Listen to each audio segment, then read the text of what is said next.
Hey, how's it going? My name is Gabby. Welcome back to my channel, and today I'm going to be filming my September wrap-up.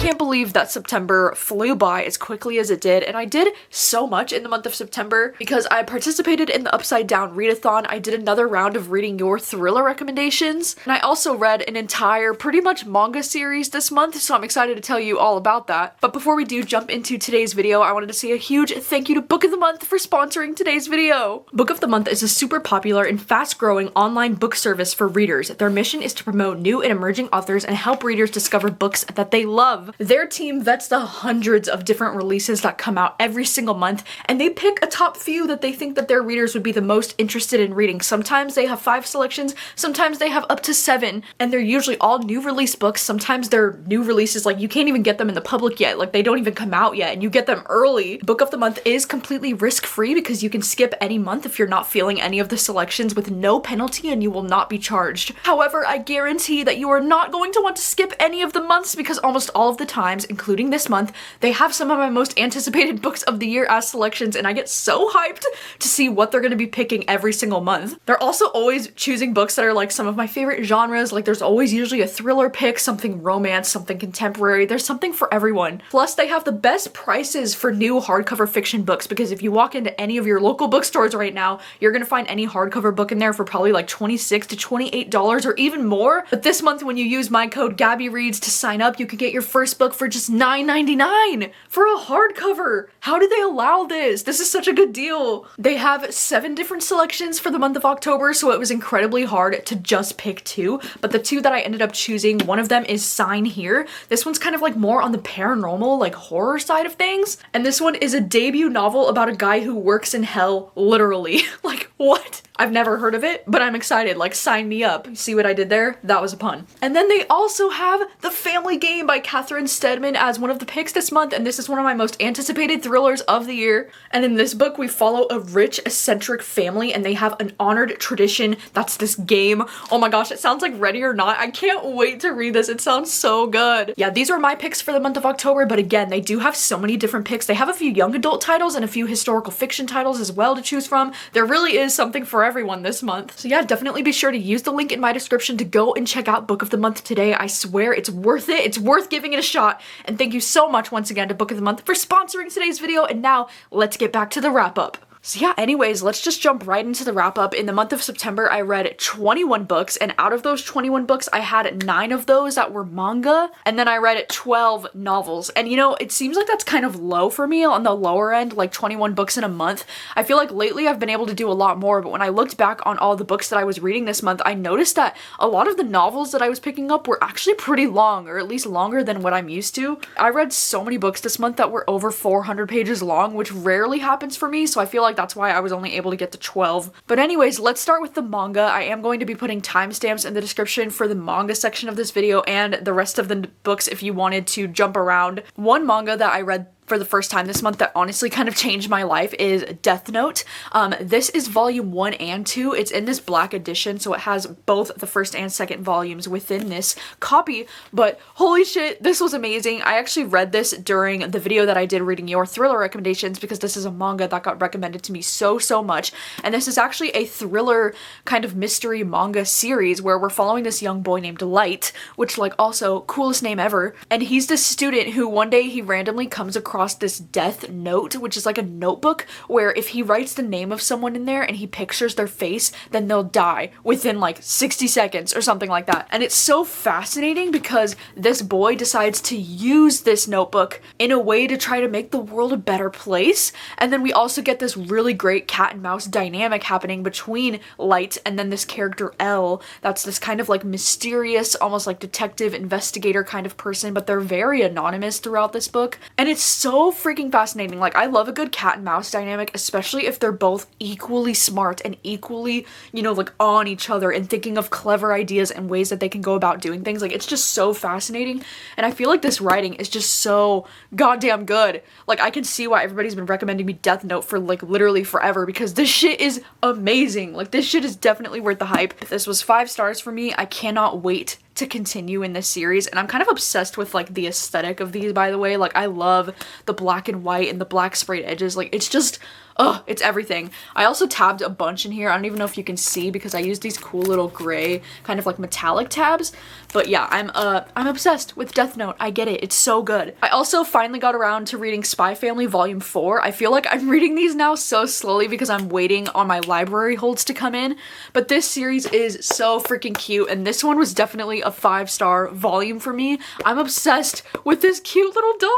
And this volume in particular, I think focused a lot on their daughter Anya and like her story and what was going on with her. And I just adore this family so much. And if you know nothing about Spy Family, I would highly recommend reading this series. I just think it's so freaking cute. It follows like a spy family kind of. The dad is Twilight, and then he has this fake wife who's an assassin, and then the daughter is a telepath, and now there's this dog that's involved in the family too, and it's just some cute shit, you know? Like I love like the action of the spy scenes, like when things that are going down during their missions, but then I equally love how cute this family is. Like I continue to read these because of the family, you know? And this was definitely a new favorite of mine in the series. I cannot wait to continue with more. And then the entire manga series that I binged this month was pretty much the entire Blue Flag series. I actually did buy the second volume when I was at Barnes & Noble last month, and so I do own the second volume, and so I finally got around to reading this one this month, and this shit was so cute. It hurt my heart so much. And it's wild because this one was actually a 4-star for me,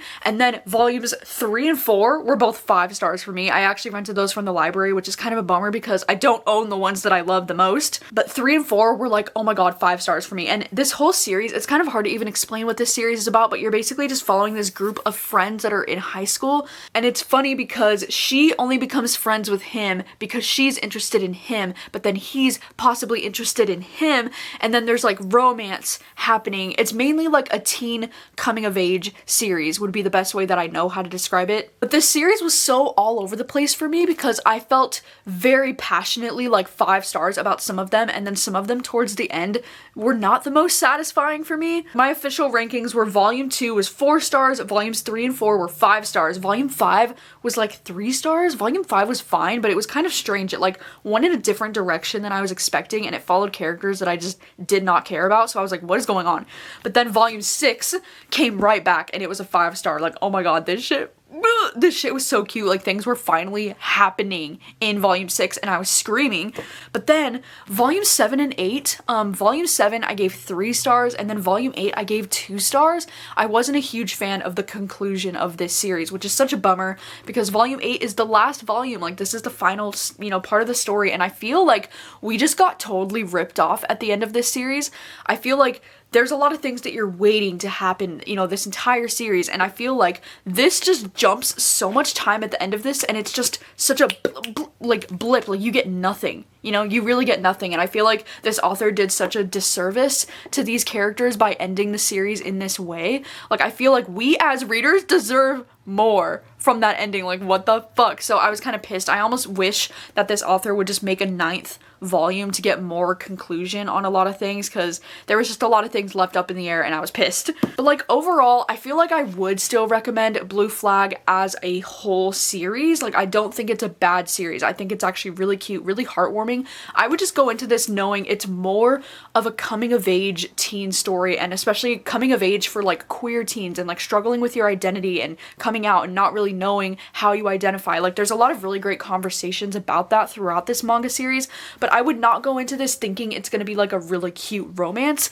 because at the end of the day, the romance is not the main part of the story, or it didn't play as big of a part as I wanted it to. It's definitely more like a coming of age for all of these characters, and it was still really cute and really great. But however, the ending of the series is just not that satisfying, so I think you should know that going in.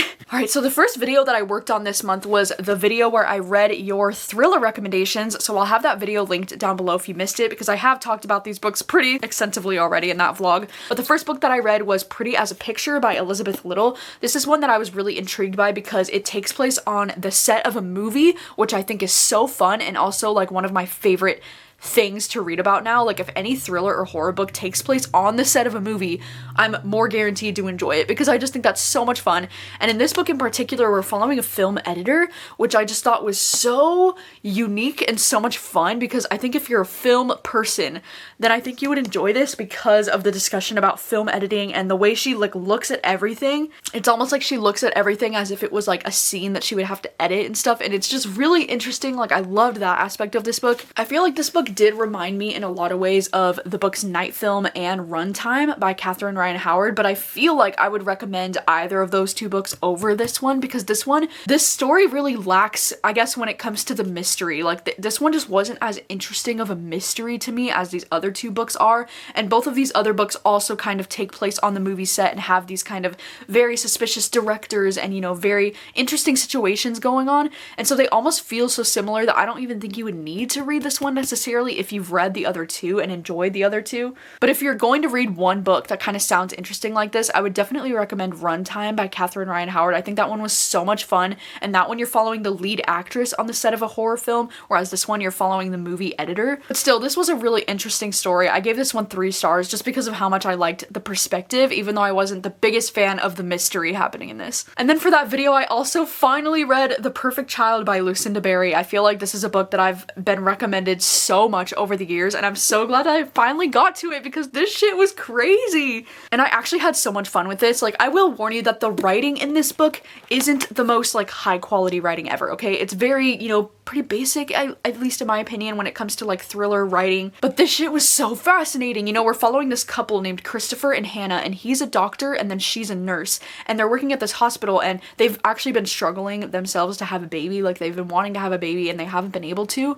And then one day this young girl just like shows up in the ER, and she doesn't seem to have any parents, and she seems very like malnourished and tiny, and you know, she's covered in blood. But right away, you know, Christopher gets this attachment to this little girl, and this girl really like attaches herself to Christopher, and so they decide to take her home and possibly adopt her. And you know, while this is going on, you know, her and Christopher, like the child and Christopher, are just getting really close. But then Hannah is feeling a little like on the outs of things because the little girl can just be really rude to Hannah and just be like really evil, and like she just seems like she doesn't want Hannah around. And so this is very much like The Push. I know a lot of people were comparing this book to The Push, and I would say that this is The Push, but like the blockbuster version. You know, if I had to compare these two, I would say The Push is like the Academy Award winning movie, and then this is like the crazy blockbuster that you go and see with your friends, you know what I'm saying? Like, that's the difference I got. And it was so crazy and ridiculous, but like such a fun reading experience. Like, I couldn't look away from the page. I was just like glued,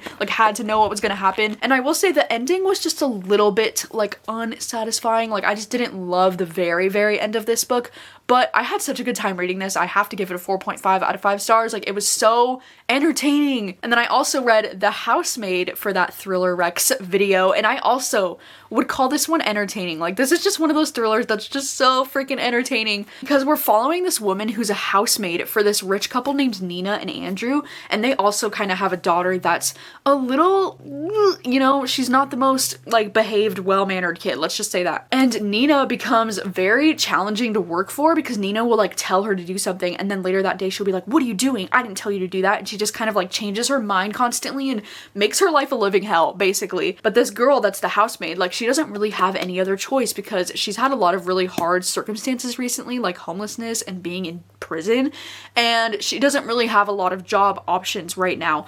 But it's creepy too, because Nina's like, "Yeah, you're gonna have to live up in this little attic space that's basically the size of a closet, and it also has a lock on the door from the outside." But this book was just so entertaining. Like, this was such a roller coaster to read, because by the time I got to part 2, I was like, oh no, like, I hate this twist, like, what the heck is this? But then we got to part 3, and it was just so much fun. It's still so entertaining. I read this whole thing like so freaking quick because I couldn't put it down.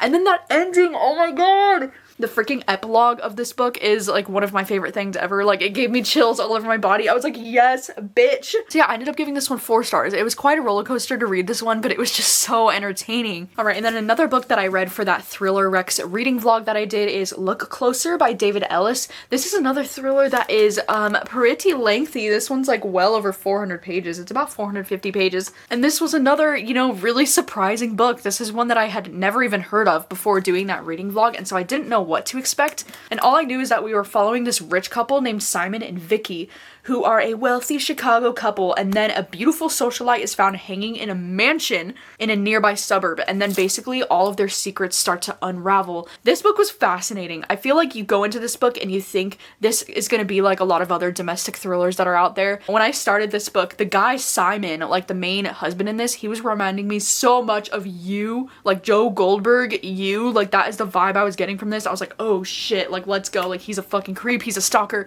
like let's do it. But I feel like this has got to be one of the best written thrillers that I've read in a really long time, because this author is just so clever in the way that he just constantly misdirects you and makes you think one thing about someone, and then he completely flips a switch, and then everything you think you know is just completely wrong. And that happens so many times throughout this book.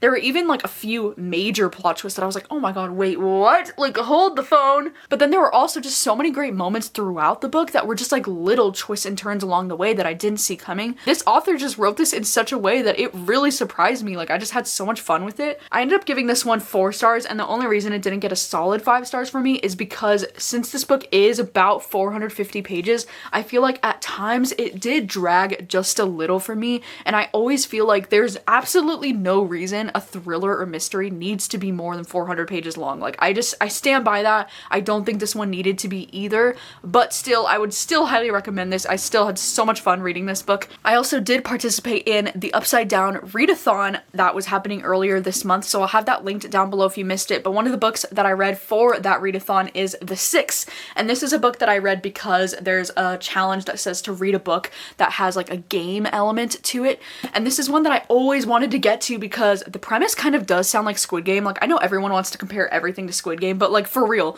this one does sound like Squid Game. You follow these 28 people who are offered a place on a unique program to heal their addictions. And so basically there's going to be 6 challenges taking place over 6 days, and then for each challenge you win, you earn $10,000. And they seek out these people who have these addictions, whether they're, you know, gambling addictions, sex addictions, like any kind of addiction that just kind of takes over your life. They seek out these people specifically because they're like, we're going to heal your addictions while you're here. But then they also have to keep this program a secret. Like, that's part of the gist. And so because of that, it definitely feels like Squid Game. Like, these people are taken to this island where they don't know like what's going on. But then something I wasn't expecting about this book is that we not only follow the protagonist who's going to be, you know, going to this island and competing in these challenges, but we also follow her husband, who thinks that she's a missing person and he doesn't know like where she is. She left behind this very suspicious note, and so he's getting like the police involved in like what the fuck could have happened to my wife. And I think it's really interesting that we get his point of view throughout the book, kind of trying to figure out what could have happened to her. I don't know, this book as a whole I have such mixed feelings on, because there were some aspects of this book that I really loved and then some that really like fell flat for me. I feel like this is one of those books that had so much potential to be a new favorite.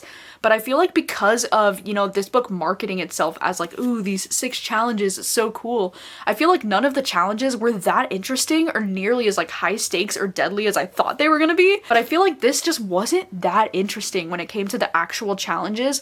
Like, I was actually more invested in the husband's chapters when he was trying to figure out like what could have happened to his wife, even though I knew exactly what was going down with his wife because we get her point of view. But for some reason his chapters were more engaging to me, so I ended up giving this book 3 stars. I really loved, like, the first half of this book, I was obsessed, and then the last, like, 100 pages of this book dragged so much. Oh my god, it was so much, like, useless action and just, like, fighting and just, like, blah, blah, blah. I don't know, I wasn't a fan of the ending of this book, but yeah, I gave it 3 stars. I feel very middle of the road with this one. Then I also finally read Foe by Ian Reid. Oh my god! I've been wanting to read this book for probably a couple years now. I mean, ever since this book came out, I've been wanting to read it. And this is the same author as I'm Thinking of Ending Things. He actually just had his 3rd book, I think just got published very recently, which I'm so excited about because this author is incredible. This story is really interesting because we're following this couple who lives on this farm that's kind of like out in the middle of nowhere, which is apparently his thing, you know, like it's this author's thing, like a couple living on a creepy farm in the middle of nowhere, like let's go. But it's interesting because a stranger shows up on his door one day and he's like, hey Junior, you've randomly been selected to travel to space, basically, and I'm gonna be here to prepare you to do that. And it's very strange and very interesting because they don't know if they can trust this man, you know, like they don't know if what he's saying is true. And this book, oh my god, it was so fucking good. It reminded me so much of like The Cabin at the End of the World, World or something like that, where these people just kind of show up and they say something to you, but you don't know if you can trust what they're saying. And like that kind of thing is just, oh, it's so good and it's so creepy because you genuinely don't know if you can trust them. But then I also love the idea of this like prepping for like space exploration thing, or like the idea that like you've been selected to go to space to do this thing. Like I think that's so fascinating. And the way this book was written, like I know some people might say it's like such a slow burn, but I thought it was so good. And once you hit part 2 and you start to realize like what's actually going on in this book, you're like, wait. Like, oh my god, it's just so good, so fascinating. Like some of the stuff happening towards the end of this book, like my jaw was just like hanging open, like I could not believe. I feel like this book is one of those books that would probably be even better on a reread because so many more things would like click into place the second time you would read this. And like, yeah, this was a goddamn 5 stars. Like I loved this. I loved it so much. I kind of do want to reread it again before the end of the year just because it was so interesting. Like, I'm just so fascinated by this story. And then the next book that I read this month, I was actually planning on doing another like reading vlog towards the end of this month, which was going to include a few of these books, but it just didn't end up working out. It didn't end up happening. That included Love on the Brain by Ali Hazelwood. This is a romance book that I was super hyped about because this is the same author as The Love Hypothesis, and that's a romance that I really enjoyed when I read it last year, so I was highly anticipating this as her second romance book. And this book was just, it was fine, you know? I think I just had way too high of expectations because of how much I love The Love Hypothesis, but I also would agree with everyone who's saying that this is too much, like too similar to The Love Hypothesis to kind of stand on its own, because it's just very similar. You know, it is like we have the same kind of like dynamic where he's huge and she's tiny and they hate each other at first and they're scientists. It's very similar. It's kind of the same shit. And in this one, I guess I didn't have any issue with Levi. You know, he's the love interest, and I actually thought he was a pretty well written love interest, and he was the only reason why I kept reading, because I actually did enjoy his character quite a bit. But it was the protagonist in this book, to be honest, that kind of drove me nuts. Like, just some of the things that she would say or do in this book had me cringing and like rolling my eyes. And I was like, girl, what are you doing? And like the way she would have to address the fact in every single chapter, like I'm not joking when I say this, I'm not exaggerating, how she would have to bring up like how he's so big, he's just so large, he's like a fucking tree trunk, his legs are like trees. And like every opportunity she had to bring up how large of a man he is, she would do it, you know? And it's like, girl, I get it. Do you know any other synonyms for large? There's like a scene right at the beginning of this book where he has to like shove her out of the way of something that's falling, and his thigh goes in between her legs, and she will bring up this moment anytime he gets like near her or in her space. She'll be like, oh my god, I flash back to that moment when his thigh was between my thighs. And it's like, girl, like we get it, okay? We get it. I've heard it so many times. You've reminded me so many times. Like, I don't know, maybe I just wasn't in the perfect headspace for romance when I was reading this, but there was just something about this book that just didn't work for me. It was just, meh. So I gave this one 3 stars. Because I enjoyed some of it, but then some of it just really irritated me. And then the next book that I read this month was Lightning by Dean Koontz, and yes, this is the first Dean Koontz book that I've ever read. I don't know if I chose very wisely though, because this was probably like a 2-star for me, and I don't know if I'm going to be reading anything from Dean Koontz in the future because of this experience. I did do an entire Patreon exclusive reading vlog dedicated to this book and my experience reading it, so if you do want to see that, it'll be linked down below. Even though my reading experience wasn't a good time, it was still a pretty fun vlog, I'm not gonna lie. But yeah, this book, how do I even explain this book? Like, we're following this woman who we see the night that she was born, there's this like crazy storm that's happening. During that storm, her mom dies giving birth to her, and then there's this strange blonde man that just like appears anytime that there's like a storm in her life, and it's unclear if he's like, you know, some kind of guardian angel, like he saves her from bad like tragedy situations, or if he's, you know, like the devil himself basically like showing up when things get hard. And I'm not gonna lie, you know, this book kind of bored me to tears. I feel like this story, it was unclear to me at the start if this was gonna be more of like a horror or sci-fi or mystery thriller, and even after reading it, I can't even tell you. Like, I feel like some of it feels a little suspenseful, I guess, but most of it is like time travel, kind of like sci-fi vibes, especially especially towards the end. Essentially, this book kind of felt to me like a not as good 11/22/63 by Stephen King. Like, it felt like that's what Dean Koontz was trying to go for in this book or something, but I could just not care less. I couldn't care less about these characters.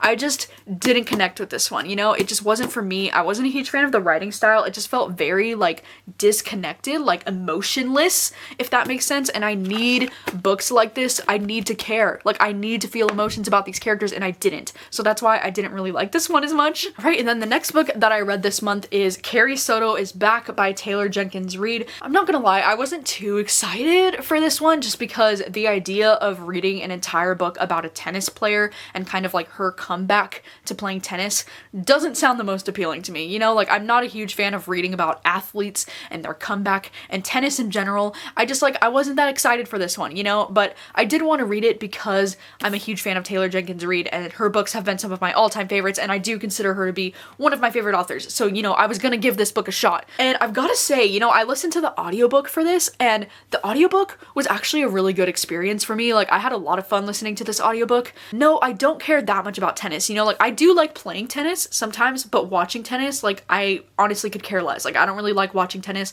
but playing tennis is a little bit fun, and this book definitely made me want to play tennis. It kind of was like my same experience after watching the movie King Richard. Like, it all of a sudden made me want to go to the park and like play tennis. Like, I got that same feeling from this. I never thought that I would care about a character's like comeback to tennis, because, you know, this whole story is about how this woman Carrie Soto, she was like one of the greatest of all time, and now it's been some time and her record has been beaten by this other woman, and so she's going to be making a comeback to tennis to try to beat her record and like take back her title. And, you know, honestly, just hearing that premise, it sounds a little boring. Like, it sounds like something that I would not be interested in reading, but I just had a lot of fun reading this book. I really liked Carrie Soto's character. She was just very like motivated and driven, and it was very inspiring to read about somebody like her who was just so motivated to like get what she wanted to do done and like pursue her dreams. And I also really loved her relationship with her dad throughout this book. I loved how like complicated and complex their relationship was throughout the book. And so I don't know, I had a really good time, you know, reading this one. I think I would give it 4 out of 5. Like, it's not a new favorite book from Taylor Jenkins Reid, but it was still like a really good time. Like, I enjoyed this a lot more than I thought I was going to. The next book I read this month was The It Girl by Ruth Ware, and this is actually our book troop pick for the month of September. It's actually the book troop pick and the Literally Dead book club pick for Kayla's book club, and we combined and merged and did one huge live show for the month of September, which was very fun. I will have the live show linked down below. This is a story that's kind of about these college students, and back when they were in college, April was murdered, and they thought that they knew who did the murder, and now 10 years later, the guy that was convicted of the murder of April has died in prison. And so now they're starting to feel like, okay, maybe we didn't get the story right, because he was literally on his deathbed claiming like, I was innocent, I didn't do it. So now we're kind of following these characters as they're starting to, you know, think about this case again, and it's been 10 years, but they're starting to question like, did we really get it right? Like, what could have actually happened? And this story was fine. You know, I feel like this story, it's another one of those thrillers that's like over 400 pages, which is, you know, not my favorite thing. The audiobook was incredibly long, but I feel like this is another one of those books where it's too long. Like, it's just, it drags so much. You know, like, there's so much of the story where you're just kind of like, okay, like, let's get to it, you know? The second half of this book for me was a lot better than the first half. Like, the first half was just so slow. Like, I barely even would call this a thriller in the first half because of how slow the story was moving. But in the second half, things definitely started to, you know, ramp up a little bit. And, you know, out of all the Ruth Ware books that I've read, this was definitely more, like, on the enjoyable side for me compared to her others. But at the end of the day, this was still, like, about a 3-star for me. It's not, like, a new favorite from her. And, you know, the only Ruth Ware book I've ever loved is The Turn of the Key still to this day. But this one was fine. This is probably my second favorite Ruth Ware book, which isn't saying much considering it's only a 3-star. I don't know, the ending was interesting. I feel like this book was actually trying to be a lot like In My Dreams I Hold a Knife by Ashley Winstead. Like, that's the vibes I was getting from this, and I don't think it could nearly live up to that book even if it tried, but I feel like that's what Ruth Ware was going for. And then I also ended up reading The Butcher and the Wren, and this is a thriller that I wanted to read because it's written by the co-host of the Morbid podcast, which is like one of my favorite podcasts. But one of the girls from Morbid, she wrote a thriller and she just published it recently, and so I was very interested in checking it out. And this was a really short book. Okay, the audiobook was only like 6 hours long. I was like, holy crap. So I was able to listen to it all within one go. And this story is really interesting in a way because we do follow this guy who is like a butcher, like the serial killer that we're following in this book. We get his point of view, but then in alternate chapters, we get the point of view of this woman who like works in the morgue. Like she works in the, I can't even remember what the job is called, but like she basically examines the bodies that come in and makes, you know, she makes the decisions on like how they could have died and different things like that.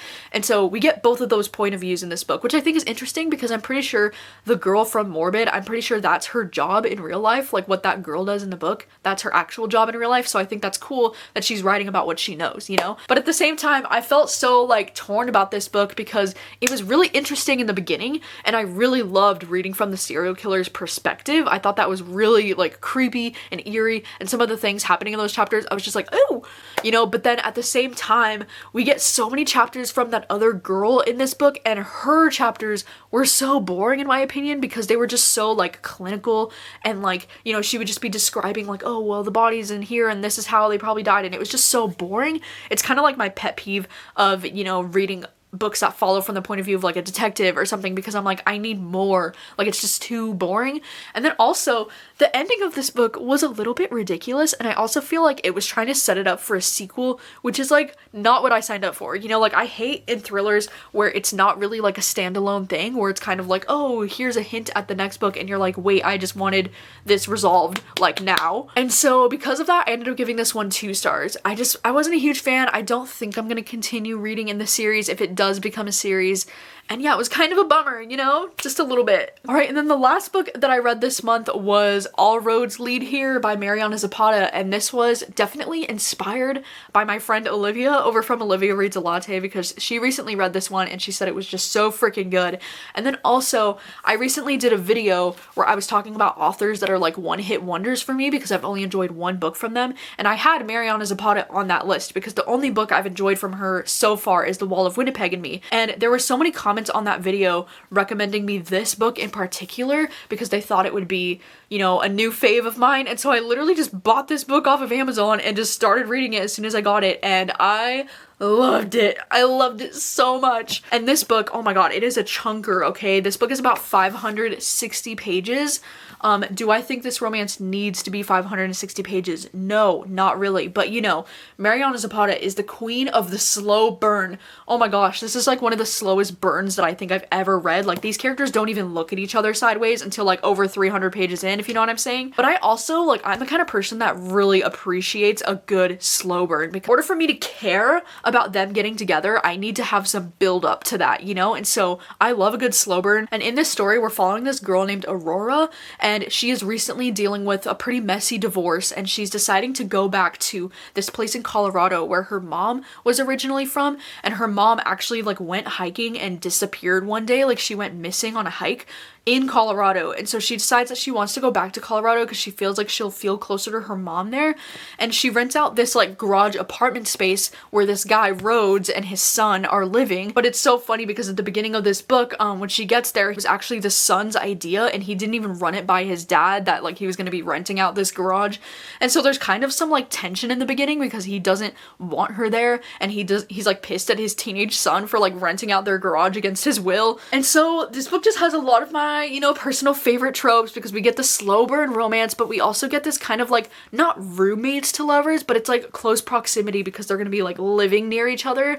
And then they also get this kind of like hate to love banter almost because he's like annoyed that she's there. It's not so much that it's her, it's just that he didn't want a person like living on their property, you know? And this book was just so cute. Oh my god, like it was just adorable. It kind of reminded me a lot of like The Simple Wild because of the you know, the atmosphere of this book with like the Colorado mountains and everything. It kind of reminded me of like the atmosphere of Alaska in The Simple Wild. And I feel like Rhodes, his character in this book, he reminded me a lot of Jonah from The Simple Wild if he was like a little bit older and if he was like a single dad. But this was just so sweet. Like the first half was like okay for me, and then the second half just like, ugh, bitch, it got me. So I think I'm giving this one a 4.5 out of 5. Like it's freaking adorable. I loved it so much. I'm gonna be thinking about these characters for so long. It was just such a beautiful story, you know? It's just really fleshed out. Like, all these characters felt so real to me. Their stories felt so real. I loved, you know, Rhodes and his relationship with his son. Like, they just had a very unique relationship and unique bond. And I loved her story, you know, about her journey with her mom and dealing with the grief of like losing her mom. And they just both had really fleshed out, interesting stories. And I could go on, you know, I could go on, but I won't. I loved it so much. Just know that it's a slow burn. It takes a long time for things to happen, but it's cute and it's worth it. So yeah, those are all the books that I read in the month of September. It was a really great reading month, you know? Most of my reading was on the higher end this month, which was great because I was also reading a lot of books that were a lot longer than what I typically read. To read a book that's like over 500 pages, that's a romance book, like, has that ever happened for me? It's been a long time if it has. Let me know if you've read any of these books that I read in September, and let me know how many books did you read in the month of September? What was your favorite book that you read this month? Let me know all of the deets down below. And thank you so much for watching this video, and I'll see you very soon with another one. Bye.